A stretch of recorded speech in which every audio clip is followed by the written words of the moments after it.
Happy to have all of you here in the class. So far, this is on our second day. I've already seen some fantastic responses, and I will do my best to get to all of you to respond individually.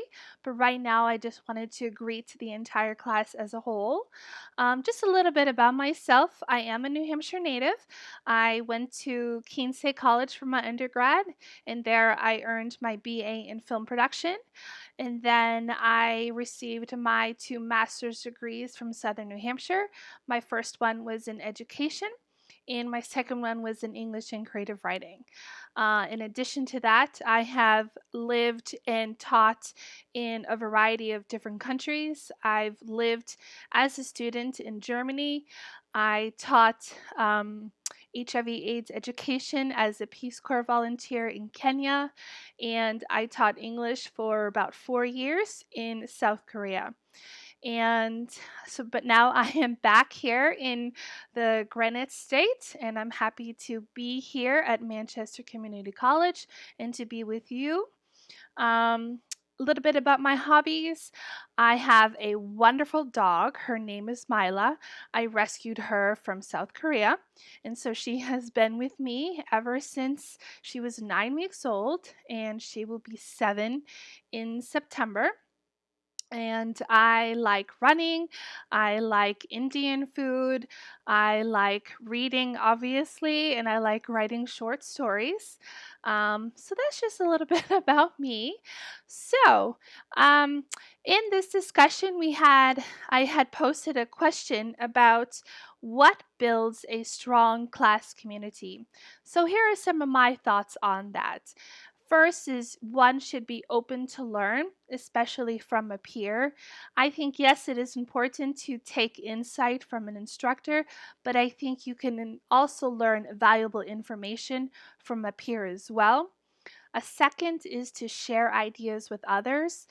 The great thing about an idea is you can just brainstorm, create a list of possibilities, and before you know it, one could just completely expand into something that is contagious and people just get very excited about. I love it when that happens.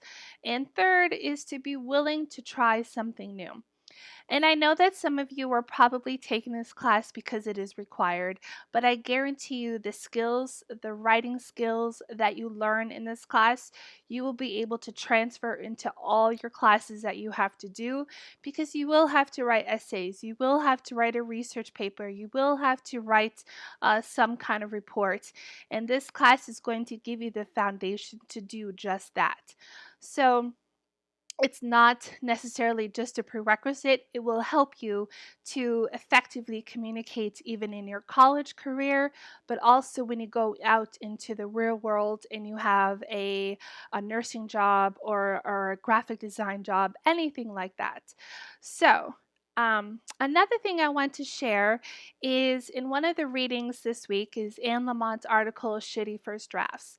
And I know the title might sound a little bit funny, but I think there's a reason to that. And it's because even a professional writer is not always going to have the most astounding, most articulately written first draft. It's a writing as a process, and it's an art form, and so you have to go through a struggle a little bit in order to create something beautiful. So here is one little excerpt that I want to read for you, and I want to share my thoughts with you about it afterwards. So it goes like this. Just get it down on paper because there may be something great in those 6 crazy pages that you would never have gotten by a more rational grown-up means. There may be something in the very last line of your very last paragraph on page 6 that you just love, that it is so beautiful or so wild that you now know what you're supposed to be writing about, more or less, or in what direction you might go. But there was no way to get to this point first without getting through the first 5.5 pages. So with that idea in mind, don't be thinking, don't come to writing with the attitude that everything that you have to write has to be perfect. Absolutely not. It takes a process. It takes a journey to discover maybe this works here or maybe this doesn't work. What if I change this word? What if I use a different tone? There's a whole list of variables that you can use with writing. And I think over the course of the 12 weeks, you will learn to see that writing is like a puzzle. So I want to just leave it there. But again, I just want to introduce myself, say hello to everyone. I'm so happy to have everyone here. And if you have any questions or concerns, please feel free to reach out to me. And I will see everyone again in another video. So thank you.